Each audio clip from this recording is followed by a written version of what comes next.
Namaskar dosto, welcome back to Mathematics. Good morning to all. So all of you know about it. Lastly we were completed our fourth chapter of 11th class part 1 of mathematics. Which one? Determinant and matrices. Okay, आप सभी को पता है, आपको मैंने वो पढ़ाया था. हाउ, क्यों पढ़ाया था? क्योंकि आपको पता है कि आपको 12th का अगर मैट्रिसेस चैप्टर अगर पढ़ना है then you have to know about the basic of that. Okay, that's why मैंने आपको 11th का पहले मैट्रिसेस पढ़ाया, उसके बाद अभी पढ़ेंगे 12th का मैट्रिसेस. ठीक है, तो बच्चों अगर आपने जो आपको मैंने लास्ट में 5 वीडियो लेक्चर सेंड किए थे यूट्यूब के, if you all watch that video, अगर आपने देखे होंगे वो वीडियोस तो आपको ये वाला कॉन्सेप्ट अच्छे से आराम से समझ में आएगा. और अगर आपने अभी तक वो वीडियोस नहीं देखे हैं, अगर आपने वो वीडियो देखना मिस अगर किया होगा देन यू प्लीज़ पहले वो वीडियो देखिए, उसको समझिए. उसमें मैंने आपको क्या समझा के दिया है, ऑर्डर 2 क्या होता है, ऑर्डर 3 क्या होता है, उसका एक्सपेंशन कैसे निकालते हैं, है ना. ये सारी चीज़ें आपको आनी चाहिए. ठीक है, तो आज बच्चों हम पढ़ने वाले what is it, maths part 1 का chapter number 2, which one, matrices. ठीक है, बहुत ही इंटरेस्टिंग चैप्टर है. इसमें आपको बहुत ही मज़ा आएगा सॉल्व करने में. लॉजिक है सिर्फ इसमें, बाकी कुछ भी नहीं है. जिन बच्चों को मैट्रिसेस का 11th का बेसिक समझ में आया होगा, एलिमेंट्स कैसे रखते हैं, रेक्टेंगुलर फॉर्म कैसा होता है मैट्रिसेस का, एडिशन कैसे करते हैं, हमने पढ़ा था ना अलजेब्रा ऑफ मैट्रिसेस, वो सारी चीज़ें आपको पता होनी चाहिए.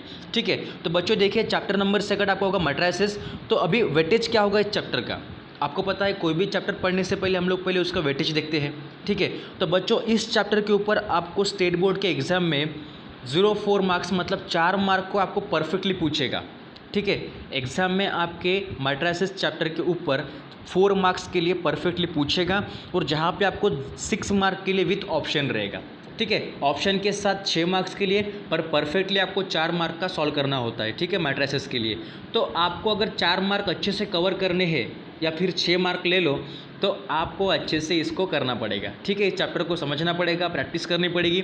लॉजिक है सिर्फ, बस आप देखो और ट्राई करो. ठीक है, चलिए. तो बच्चों first of all I repeat once again कि हमने जो लास्ट में पढ़ाया था 11th का मैट्रिसेस, उसको थोड़ा मैं रिपीट कर लूँ 1 मिनट में.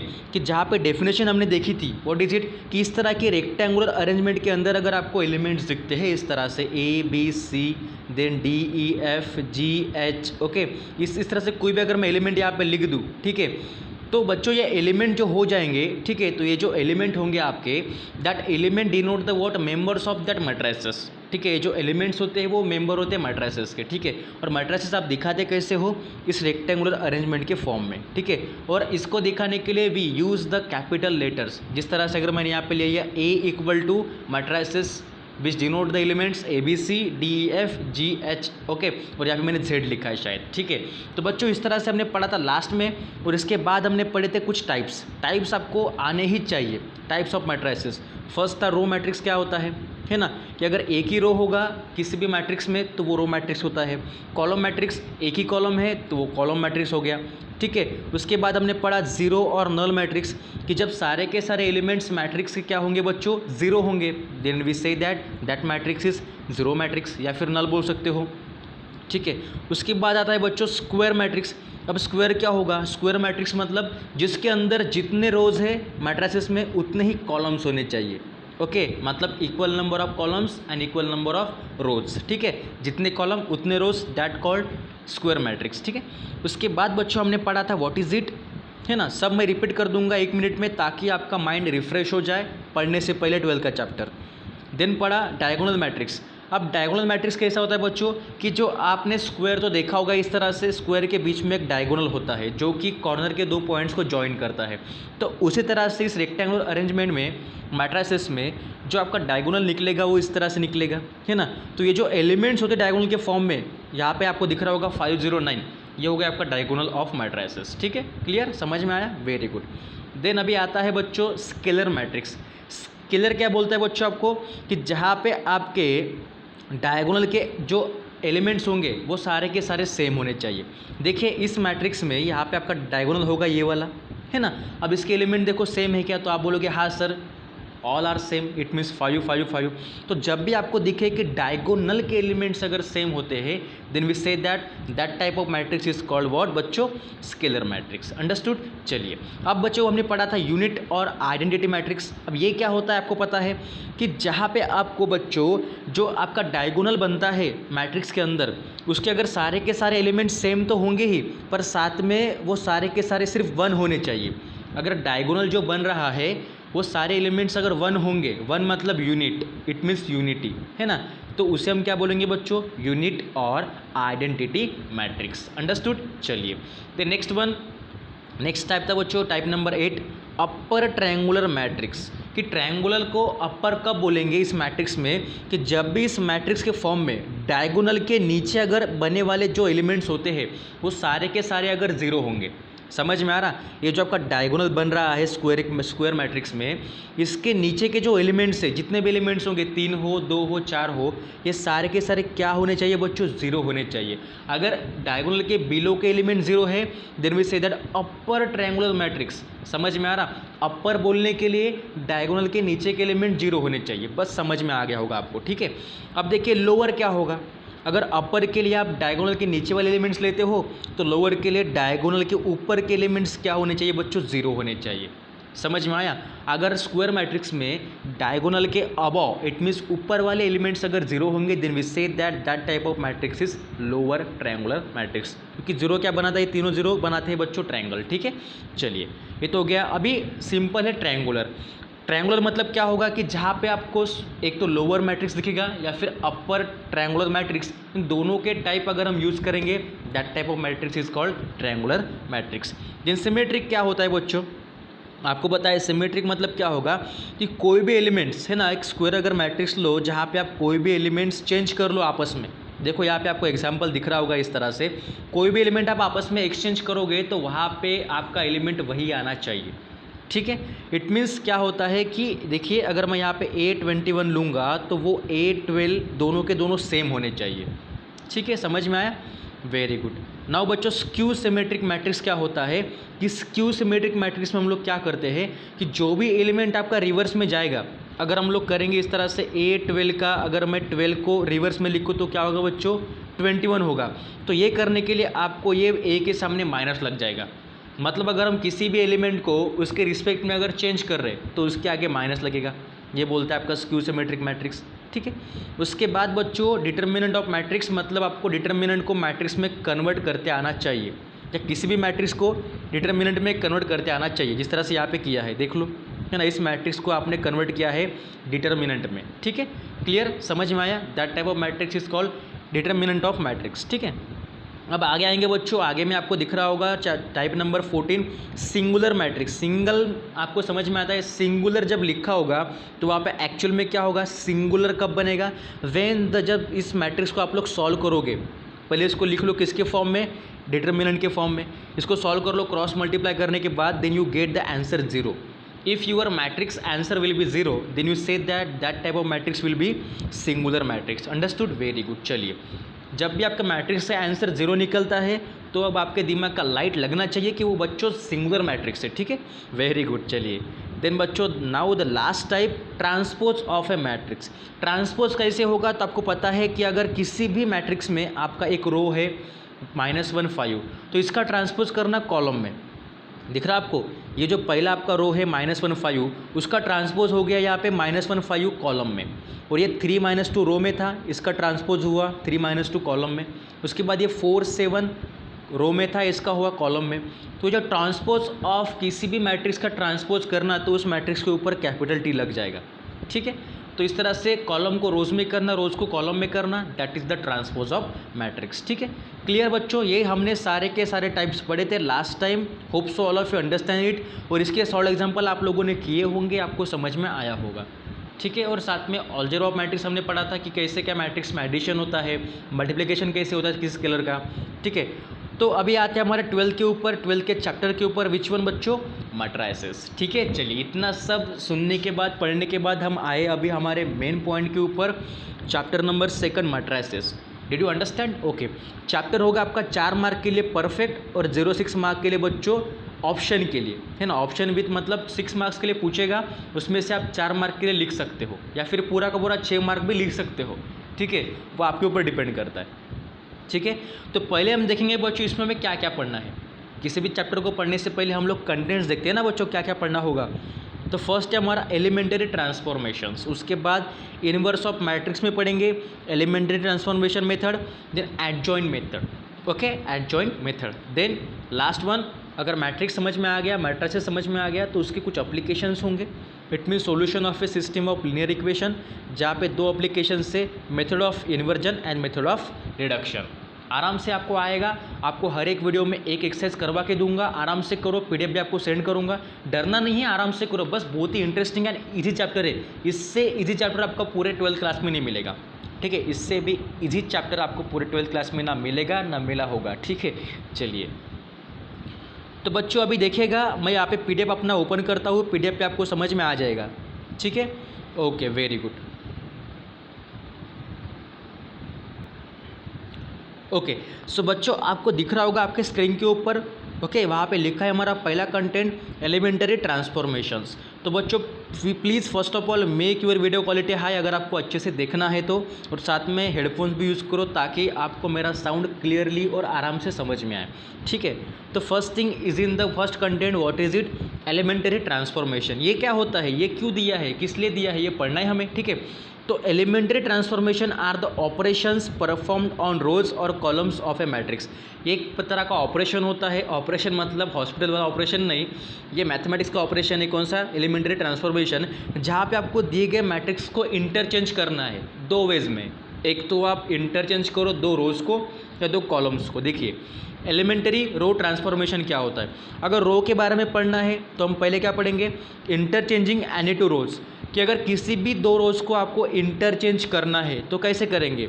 If the ith and jth rows of a matrix are interchange then we denote this by R I J और by R I double implication R J. हमने ये पढ़ा था सिंबल बेटा कौन सा, ये डबल इम्प्लीकेशन। अब देखिए क्या होता है, अगर मैंने यहाँ पे कोई भी एक मैट्रिक्स ले लिया, इसका मतलब क्या होता है, देखिए आपको मैं एक बार एग्जांपल देके समझाऊंगा कि अगर मैंने यहाँ पे कोई एक मैट्रिक्स ले लिया जिसके पास एलिमेंट्स है 1 2 3 4 बराबर, और मुझे क्या करना है, दोनों रोज को क्या करना है, इंटरचेंज करना है।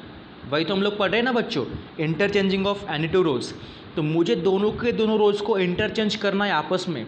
तो क्या होगा बच्चों, ये तो आपका होगा रो 1, ये आपका है रो 2, और जब मुझे दोनों को इंटरचेंज करना है तो मैं क्या लिखूंगा R1 और यहाँ पे R2, और बीच में क्या आएगा बच्चों, डबल इम्प्लीकेशन, ओके, बीच में आएगा डबल इम्प्लीकेशन। डबल इम्प्लीकेशन क्या बताता है कि R1 का हो जाएगा R2 में और R2 का हो जाएगा R1 में कन्वर्जन, ओके। अब देखिए इसका क्या बनेगा बच्चों, फिर अगर आप इस तरह से लिखते हो R1 okay interchange with R2, इसका मतलब ये जो एलिमेंट्स है आपके 1 2 वो नीचे में आएंगे और 3 4 ऊपर में आएंगे। हो गया आपका इंटरचेंज, समझ में आया।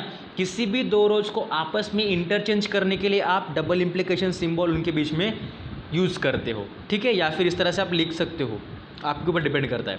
सो note that R and C symbolically represent the rows and columns of a matrix. अगर आपको रोज को इंटरचेंज करना है तो आप कैपिटल R से दिखाओ, अगर आपको कॉलम को चेंज करना है तो कैपिटल C से दिखाओ, ओके। अब इंपॉर्टेंट कुछ पॉइंट दिया है, a row can not be interchange with a column and a column can not be interchange with a row. अब देखिए जिस तरह से मैंने रो को रो के साथ ही इंटरचेंज किया, अभी किया था ना, जिस तरह से मैंने इस एग्जाम्पल में अगर मैं कोई एक मैट्रिक्स ले लूँ A = 1 2 3 4 है ना, तो यहाँ पे मैंने क्या लिखा R1 इंटरचेंज विथ R2, तो क्या बना बच्चों आपका ये A = ये R1 नीचे में आएगा R2 ऊपर में जाएगा, मतलब 3 4 1 2, समझ में आया। ये तो गया इंटरचेंजिंग ऑफ 2 रोज, ठीक है। अब यहाँ पे आपको एक चीज़ दिख रही है बच्चों कि हम रो को कॉलम से या कॉलम को रोज से इंटरचेंज नहीं कर सकते, बराबर। अगर मैंने यहाँ पे लिखा होता इस तरह से, यहाँ पे R2 की जगह पे अगर मैंने C2 लिखा होता तो क्या ये पॉसिबल है, नहीं है, क्योंकि आप किसी भी रो को कॉलम के कन्वर्जन में नहीं कर सकते और कॉलम को रो के कन्वर्ट में नहीं कर सकते, ठीक है, समझ में आया, वेरी गुड। अब एग्जांपल देख लो, आपको समझ में आ जाएगा सारी चीज़ें। एग्जांपल क्या है बच्चों कि अगर कोई भी एक मैट्रिक्स होगा A = 3 -2 1 4 0 -5 6 1 8, तो आपको क्या करना है बच्चों, R2 इंटरचेंज विथ R3। जब भी दोनों रोज के बीच में या कॉलम के बीच में आपको इंटरचेंज सिंबल दिखे, ठीक है। इसका मतलब क्या होता है कि दोनों को आपस में इंटरचेंज करना है कि इसके प्लेस के ऊपर ये वाला जाएगा और R3 के प्लेस पे R2 जाएगा। अब देखिए यहाँ पे देख लो, आपको दिख रहा होगा बच्चों कि यहाँ पे आपका R1 तो है पहला ये वाला, R2 होगा सेकंड वाला और R3 थर्ड वाला।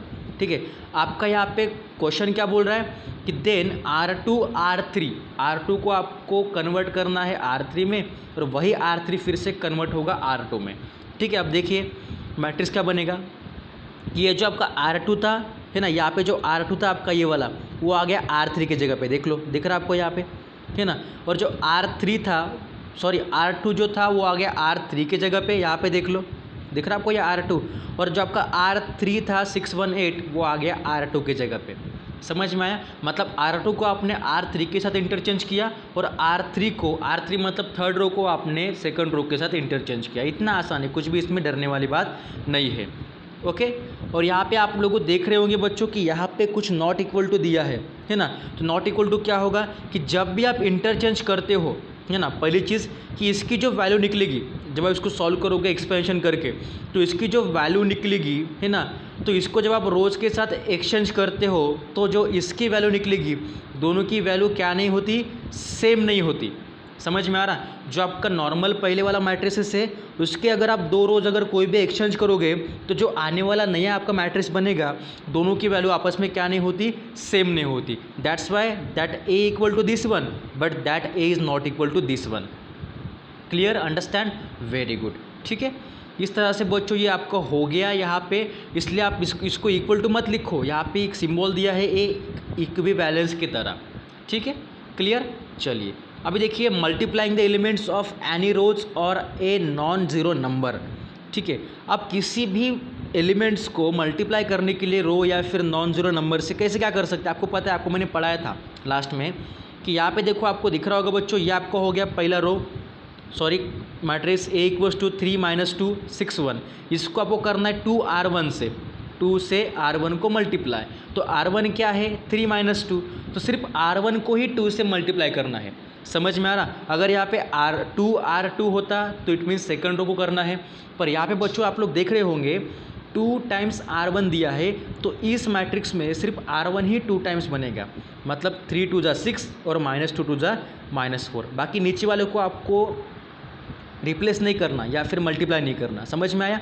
कंडीशंस आपके पास दी होती है बच्चों, सिर्फ कंडीशन को आपको समझ के फॉलोअप करके सॉल्व करना होता है। अब थर्ड देखिए बच्चों, थर्ड क्या है, adding to the elements of any row the same multiples of the corresponding element of any other रो।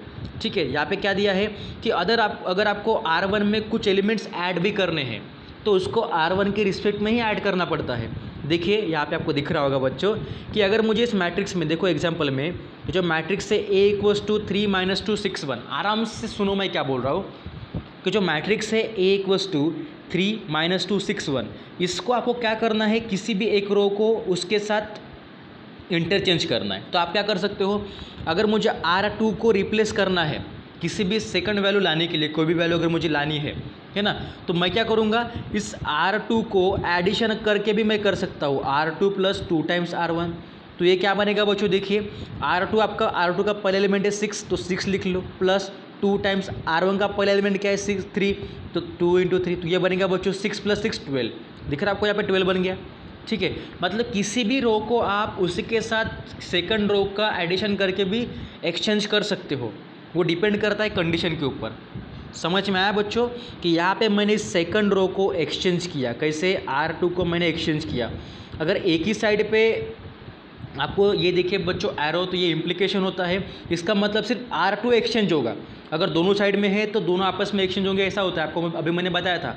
तो R2 exchange with R2 + 2 times R1, तो R2 के जो एलिमेंट्स है वो एक्सचेंज होंगे इस तरह से। तो आपको क्या करना है, पहले R2 का पहले एलिमेंट रख दो 6, तो यहाँ पे मैंने 6 रख दिया, plus 2 as it is, R1 का पहले एलिमेंट बच्चों 3 × 2 6, ये क्या बन गया 12, तो यहाँ पे बच्चों 12 आ गया। सेकंड करके देखो, अगर 1 रखोगे तो यहाँ पे 1 रख लो, 1 + 2 टाइम्स R1, तो R1 का सेकंड एलिमेंट क्या है बच्चों, -2 × +2 दैट वन -4, तो बच्चों यहाँ पे आपका आएगा -4, है ना, यहाँ पे आपका आएगा -4, तो क्या बनेगा -3, 1 - 4 = -3। दिख रहा है आपको? इस तरह से बड़े ही आसानी से आपको करना है, सिर्फ ध्यान रहे कि बीच में आपको इक्वल टू सिंबल नहीं देना।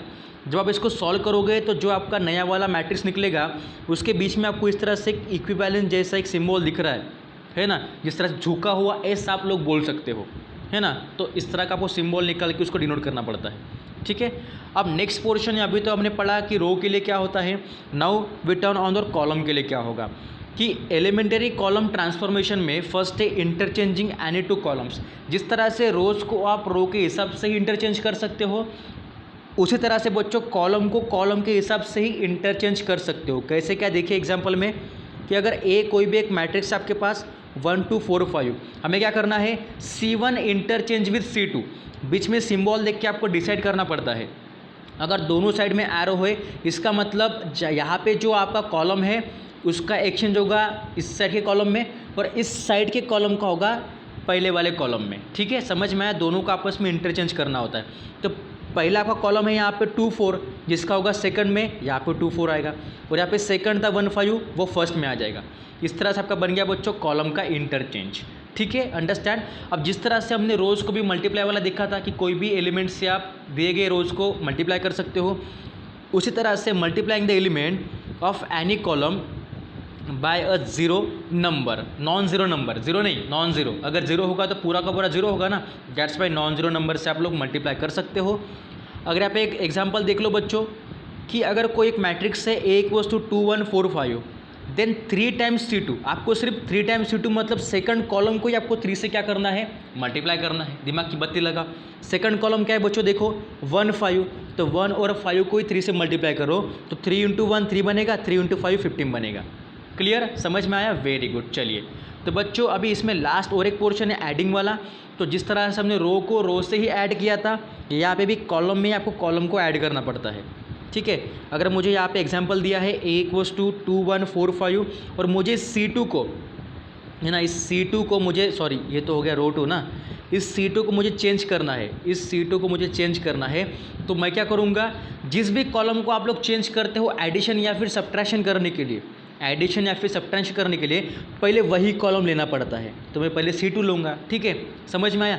जिस भी कॉलम को आप लोग या फिर रो को आप लोग एक्सचेंज करोगे एडिशन या फिर सब्ट्रैक्शन के फॉर्म में, तो पहले उसको लिखना पड़ता है। मुझे C2 को करना है तो पहले मैंने C2 लिखा, इसमें से -2 टाइम्स C1 करना है। तो क्या बनेगा बच्चों, C2 का पहले एलिमेंट क्या है देख लो, यहाँ पे 1 है तो 1 - 2 टाइम्स C1 का क्या है 2, 2 × 2 4, तो ये बनेगा -3। देख लो यहाँ पे -3 आया है, ठीक है। इतना आसान होता है, कुछ में कोई भी डरने वाली बात नहीं है, सिर्फ आप एग्जांपल को ट्राई करो आपको आ जाएगा। यहाँ पे कुछ नोट दिए हैं कि the elements of row can not be added to the elements of a column and conversely, मतलब रोज़ के एलिमेंट्स कॉलम में ऐड नहीं होंगे और साथ में कॉलम के भी एलिमेंट्स रोज़ में ऐड नहीं होंगे। अगर आपको कॉलम को चेंज करना है तो कॉलम के एलिमेंट आपको ऐड करने पड़ेंगे, और रोज़ को चेंज करना है तो रो के ही एलिमेंट आपको ऐड करने पड़ेंगे, ठीक है। बाकी आप रोज़ को कॉलम के हिसाब से या कॉलम को रोज़ के हिसाब से कन्वर्ट नहीं कर सकते, understand, very good. Second note given you, after the elementary transformations the matrix obtain is said to be equivalent to the original matrix. देखिए आपको जब आप चेंज करोगे मैट्रिक्स को तो आपको इक्वल टू नहीं लिखना, ओके, ये नहीं लिखते हुए आपको क्या करना है बच्चों, इक्विवेलेंट का सिंबल इस तरह से निकालना है, ठीक है, अंडरस्टैंड। चलिए तो बच्चों ये तो हो गया आपका। अभी ये कुछ दिए है elementary row transformation on the product दिया है, ये आप लोग पढ़ लो, ये इतना कुछ इंपॉर्टेंट तो नहीं है, फिर भी दिया है आपको पढ़ने के लिए, एक बार पढ़ लो आपको समझ में आ जाएगा, ठीक है। आपको भी PDF तो सेंड करूँगा ही। तो now we turn on the our first exercise 2.1 जो आपके स्क्रीन के ऊपर आपको दिख रही होगी बच्चों, जहाँ पे क्वेश्चंस बहुत ही आसान और आरामी से दिए हैं। आपको सिर्फ समझना है क्वेश्चन को और आसानी से सॉल्व करना है, जस्ट यूज द लॉजिक। यहाँ पे क्या दिया है question ask you apply the given elementary transformation. Elementary transformation बोल रहा है, मतलब यहाँ पे आपको क्या करना है, एक तो रोज़ को रोज़ के हिसाब से या कॉलम को कॉलम के हिसाब से इस क्वेश्चंस में कन्वर्ट करना पड़ता है on each of the following matrices, ठीक है। जितने भी क्वेश्चन है उसमें आपको एलिमेंटरी ट्रांसफॉर्मेशन यूज़ करना है, कंडीशन आपको दी रहेगी, ठीक है। देखिए पहला क्वेश्चन क्या है बच्चों कि A = 1 0 - 3 1। इसमें आपको क्या कंडीशन है बच्चों कि आपको R1 को इंटरचेंज करना है R2 के साथ और R2 को R1 के साथ। इस तरह से ना R1 इंटरचेंज विद R2, और फिर से इस साइड में भी अगर डायरेक्शन दिया है, डबल इंप्लीकेशन है, तो R2 फिर से एक्सचेंज होगा R1 के हिसाब से। दैट्स वाई सोल्यूशन में क्या लिखना है, पहले आपको गिवन वाला लिख लो, पहले मैट्रिसेस गिवन जो है वो मैट्रिक्स आपको लिखना पड़ता है। देन कंडीशन लिख लो, by R1 interchange with R2 and R2 interchange with R1 we get, तो ये R1 आएगा नीचे में और ये R2 जाएगा ऊपर में। देख लो ये -13 जो नीचे में था R2 था वो R1 बन गया, और जो आपका R110 था वो R2 बन गया, और इसके बीच में सिंबल क्या है बच्चों, इक्विवेलेंट का। ठीक है, इतना आसान है, इसमें कुछ भी नहीं करना, सिर्फ कंडीशन को देखो, कंडीशन क्या बताना चाहती है। ठीक है, पहला हो गया। सेकंड देख लो कि सेकंड क्वेश्चन आस्क यू कि कोई भी एक मैट्रिसेस बी है 1 -1 3 2 5 4, इसमें आपको क्या करना है, R1 को चेंज करना है। आपको मैंने अभी बोला था किसी भी रो को या फिर कॉलम को आप चेंज करते हो एडिशन में या फिर सब्ट्रैक्शन में, तो पहले उसी ही रो या कॉलम को लिखना पड़ता है। अगर मुझे R1 को एक्सचेंज करना है तो पहले मैं R1 ही लिखूंगा, फिर उसमें मुझे क्या ऐड करना है, कौन सा रो ऐड करना है वो डिसाइड करना होता है। यहाँ पे क्या दिया है, R1 माइनस R2 दिया है, बराबर। तो पहले आप क्या कर लो, गिवन वाला मैट्रिसेस लिख लो, B = 1 -1 3 2 5 4, क्लियर। अब हमें R1 को चेंज करना है, मतलब दिए गए इस 1 - 3 को चेंज करना है, बराबर। किस हिसाब से, पहले R1 का एलिमेंट लिख लो। R1 का एलिमेंट क्या होगा, पहला आपका 1 माइनस R2 का पहला एलिमेंट 2, तो 1 - 2 आपका बनेगा बच्चों -1, तो पहले आपका एलिमेंट आएगा -1 चेंज करने के बाद। अब सेकंड को देख लो, सेकंड एलिमेंट है बच्चों आपका R1 का, यहाँ पे देखो -1, तो यहाँ पे -1 रख लो, -1 माइनस ऑफ ये वाला 5 -1 - 5 -6। समझ में आ रहा, हम कुछ भी नहीं कर रहे, सिर्फ R1 को R1 माइनस R2 करके एक्सचेंज कर रहे हैं। ओके, ये तो बन गया आपका सेकंड एलिमेंट। थर्ड देखो, थर्ड करने के लिए मैं क्या करूँगा बच्चों, इस R1 में मुझे चेंज करना है थर्ड एलिमेंट, तो आपका R1 क्या है, थर्ड वाला एलिमेंट देखो, थर्ड वाला कौन सा है बच्चों, 3, तो 3 माइनस R2 का थर्ड एलिमेंट 4, 3 - 4 इज -1, देखिए यहाँ पे -1 आया है। ठीक है, सिंपल है, इसमें कुछ भी नहीं करना, सिर्फ आपको कंडीशन समझ में आनी चाहिए, कंडीशन क्या बोलना चाहती है। If you understand the conditions, then you easily solve the problems and easily find out the elements. ठीक है, चलिए। सो नाउ देखिए बच्चों, यहाँ पे एक और दिया है क्वेश्चन नंबर थर्ड, कि अगर A = 5 4 1 3 एक मैट्रिसेस है, जिसमें आपको क्या करना है, पहली कंडीशन, इस मैट्रिक्स में आपको C1 को एक्सचेंज करना है C2 में और C2 को C1 में, ये पहला काम हो गया। सेकंड क्या है, सेकंड मैट्रिक्स B = 3 1 4 5, जहाँ पे बच्चों आपको R1 को R2 में करना है, R2 को R1 में करना है एक्सचेंज, क्योंकि बीच में क्या है, डबल इंप्लीकेशन दिया है ना बच्चों। ओके, देन क्वेश्चन पूछ रहा है कि ये करने के बाद व्हाट डू यू ऑब्जर्व, आपने क्या देखा वहाँ पे। तो पहले हम चलिए क्वेश्चन को सॉल्व करेंगे। सॉल्यूशन में फर्स्ट ऑफ ऑल लिख लो पहला मैट्रिसेस A = 5 4 1 3, इसको हमें क्या करना है, C1 exchange with C2, C2 exchange with C1, मतलब पहले कॉलम को सेकंड में करो, सेकंड कॉलम को फर्स्ट में करो। तो यहाँ पे पहले कंडीशन लिख लो, by C1 exchange with C2 and C2 exchange with C1 we get, ये पहला कॉलम जाएगा सेकंड में, सेकंड आएगा फर्स्ट में, ये बन गया पहला आपका, इसको आप इक्वेशन नंबर फर्स्ट दे दो। ठीक है, अब सॉल्व करो सेकंड वाले को। सेकंड क्या है बच्चों, B = 3 1 4 5, जहाँ पे आपको पहले रो को सेकंड में करना है, सेकंड रो को पहले में करना है। चलो करेंगे B को, तो B = 3 1 4 5 बच्चों, then by exchanging R1 to R2 and R2 to R1, then we get, हमें मिलेगा पहला रो जाएगा सेकंड के पास, देख लो, और सेकंड जाएगा पहले के पास, तो ये हमें A भी मिला और B भी मिला। ठीक है, इसको दे दो इक्वेशन नंबर सेकंड, ये हमारा पहला था। अब क्वेश्चन लास्ट में यहाँ पे क्या पूछा था बच्चों, कि व्हाट डू यू ऑब्जर्व, ये दोनों के कंडीशन सॉल्व करने के बाद, दोनों मैट्रिसेस के आपने ऑब्जर्व क्या किया। तो बच्चों हमने इक्वेशन 1 देखो, इक्वेशन 1 और इक्वेशन 2 से हमने ऑब्जर्व किया कि जो भी दो मैट्रिसेस निकले आपके नए वाले, वो दोनों के एलिमेंट्स क्या है, कॉमन है। देख लो 4 5 3 1 4 5 3 1, that's why from 1 and 2 we observe that the new matrices are equal. आपका जो ए का न्यू निकला मैट्रिसेस ये वाला, और साथ में बी का जो न्यू वाला मैट्रिसेस निकला, कंडीशन अप्लाई करने के बाद दोनों के दोनों क्या है, आपस में इक्वल है। बस ये आपको ऑब्जर्व करना था। ठीक है, क्वेश्चन बहुत ही आराम से करना है, आसान है, बस इसको कॉम्प्लीमेंट मत करना। ठीक है, चलिए बच्चों, ना क्वेश्चन नंबर 4 क्या होगा। क्वेश्चन नंबर 4 आस्क यू कि अगर ए कोई मैट्रिसेस है जहाँ पे आपको 1 2 -1 0 1 3 एलिमेंट्स दिए हैं, यहाँ पे आपको करना है 2 टाइम्स C2। ठीक है, कंडीशन को समझ लो। ठीक है, यहाँ पे आपको 2 टाइम्स C2 करना है, मतलब C2 कॉलम को 2 से मल्टीप्लाई करना है। सेकंड देखो मैट्रिसेस B = 1 0 2 4 2 4 5, यहाँ पे आपको -3 से मल्टीप्लाई करना है फर्स्ट रो को। दोनों की कंडीशन आपको समझ में आई होगी। फर्स्ट में कॉलम सेकंड को 2 से मल्टीप्लाई करो, सेकंड में -3 से फर्स्ट रो को मल्टीप्लाई करो, ठीक है। और उसके बाद जो आपके नए वाले मैट्रिसेस निकलेंगे इसमें से और इसमें से, then find the addition of the 2 new matrices. जो आपका ए वाला मैट्रिक्स निकलेगा नया वाला, और फिर बी वाला जो नया वाला निकलेगा, ये कंडीशन अप्लाई करने के बाद दोनों का आपको क्या निकालना है बच्चों, एडिशन निकालना है। आसान है, कुछ भी इसमें डिफिकल्ट नहीं है। क्या करो, पहले ए को ले लो सॉल्यूशन में, पहले आपका ए आपका मैट्रिसेस गिवन मैंने लिख लिया। यहाँ पे मुझे क्या करना है, कंडीशन क्या दिया है, बाय 2 टाइम्स C2, मुझे 2 से कॉलम सेकंड को मल्टीप्लाई करना है। देन वी गेट, ये जो आपका कॉलम सेकंड है देख लो ए में कौन सा 2 1, इसको ही आपको 2 से मल्टीप्लाई करना है। 2 × 2 4 हो जाएगा, 2 × 1 2 हो जाएगा, बाकी के एलिमेंट्स एज इट इज, ठीक है। पहला आपका हो गया, आपको ए मिल गया, ठीक है। अब बी को सॉल्व करो। बी क्या दिया है बच्चों, यहाँ पे देख लो, आपको दिख रहा होगा, बी है 1 0 2 देन 2 4 5। यहाँ पे कंडीशन क्या दी है कि -3 से सिर्फ R1 को मल्टीप्लाई करना है। -3 से R1 को, मतलब सिर्फ फर्स्ट रो को आप लोग -3 से मल्टीप्लाई करो। तो फर्स्ट रो क्या है इसमें, 1 0 2, इसको अगर आप -3 से करते हो तो 1 × -3 0 × समथिंग, मतलब 0 × -3 0, एंड 2 × -3 -6। ये आपका बन गया बच्चों सेकंड मैट्रिक्स, किसके लिए, बी के लिए, ठीक है। और आपके जो दोनों के दोनों नए निकल के आए, ये वाला और ये वाला, दोनों आपने नए वाले मैट्रिसेस निकाले हैं। अब दोनों का आपको क्या करना है, एडिशन, मतलब ए प्लस बी बराबर जो आपके नए वाले निकल के आए उनका। तो एडिशन कैसे करते बच्चों हम लोग, आपको पता है दो मैट्रिक्स का एडिशन करने के लिए पहले का पहला एलिमेंट सेकंड मैट्रिसेस के उसी प्लेस पे जो एलिमेंट दिया है उसके साथ ऐड हो जाएगा, मतलब 1 + -3 होगा, 1 + -3 गेट वॉट, -2, देख लो -2, 4 + 0 4, -1 + -6 that one -7, then 0 + 2 is 2, 2 + 4 6, and 3 + 5 8। मतलब आप दोनों मैट्रिसेस को ऐड भी कर सकते हो कि जिस प्लेस पे जो एलिमेंट है वही प्लेस पे सेकंड मैट्रिक्स का एलिमेंट लेके दोनों को ऐड करना है, ठीक है। आसान क्वेश्चन था, hope so all of you understand it. Okay, now question number 5 देखिए बच्चों। Question number 5 is more easier than question number 4। यहाँ पे दिया है बच्चों ए = मैट्रिक्स दिया है 1 -1 3 2 1 0 3 3 1।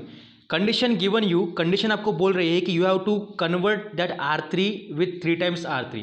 आपको दिए गए थर्ड रो को 3 से मल्टीप्लाई करना है। Did you understand that? और साथ में आपको वो करने के बाद सेकंड कंडीशन दी है, first of all you have to make this condition. पहले आप कंडीशन अप्लाई कर लो 3 टाइम्स R3, उसके बाद ये होने के बाद आपको फिर ये वाली कंडीशन अप्लाई करनी है C3 + 2 टाइम्स C2, ठीक है। तो पहले हम करेंगे इसको चेंज 3 टाइम्स R3 के हिसाब से। पहले गिवन लिख लो मैट्रिक्स। अगर आप इसमें से सेकंड रो को, सॉरी सेकंड नहीं थर्ड रो को, है ना R3 है ना, तो थर्ड रो को आपको 3 से मल्टीप्लाई करना है। 3 × 3 9, 3 × 3 अगेन 9, और 3 × 1 3। ये बन गया आपकी पहली कंडीशन। क्लियर? आसान था, कोई टाइम लगा नहीं, आपने सिर्फ 10 सेकंड के अंदर ये सब कुछ कर लिया, ठीक है। अब देखो सेकंड कंडीशन क्या बोल रही, ये आने के बाद अब इसके साथ आपको सेकंड कंडीशन करनी है, ठीक है। पहले वाले के साथ नहीं, जो आपका नया निकला उसके साथ आपको सेकंड कंडीशन अप्लाई करनी है कि C3 + 2 टाइम्स C2। C3 का आपको एक्सचेंज करना है C3 + 2 टाइम्स C1 के हिसाब से। देखो किसी भी कॉलम को आप जब एक्सचेंज करते हो एडिशन में तो कॉलम के हिसाब से ही करना पड़ता है, इसलिए यहाँ पे सिर्फ कॉलम आ रहे हैं, और किसी भी रो को करेंगे तो वहाँ पे रो ही आएगा, ठीक है। चलिए, तो C3 क्या है बच्चों, C3 को एक्सचेंज करने के लिए पहले C3 का एलिमेंट ले लो।